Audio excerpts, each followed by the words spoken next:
जय महाराष्ट्र मित्रांनो, आपण मागच्या व्लॉगमध्ये मी तुम्हाला सांगितलं होतं की रेड नेपियर आणि सुपर नेपियरमध्ये काय फरक आहे. तर यामध्ये तुम्ही बघू शकता, आपण कापणी करतानाच रेड नेपियर आणि सुपर नेपियरची सोबत कापणी केलेली. पण थंडीमुळे सुपर नेपियर थोडंसं मार खातं आहे आणि रेड नेपियरला एवढा काय जास्त फरक पडत नाही आहे. तर ज्यांना वेळेची बचत करायचं आहे, चांगला चारा पाहिजे, त्यांनी रेड नेपियर लावा. सुपर नेपियरचा प्रॉब्लेम असा होतो आहे की एकामध्ये जास्तीत जास्त अडकाडकी होते आणि वैरण काढताना वगैरे धोका होतो आहे.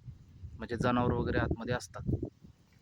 आणि दुसरी गोष्ट काय होते, काढायला जरी थोडंसं पुढे केलं सुपर नेपियर, तरी ते जून झाल्यामुळं मग जास्त जनावरं पण खायला दमवत आहेत. तसं रेड नेपियरचं नाही. रेड नेपियर तुम्ही कधीही घालू शकता, पडत नाही अजिबात आणि एकदम भरीव असते आणि एकदम जास्तीत जास्त मऊ आहे ते आणि फॅटला वगैरे चांगला आहे. नमस्कार.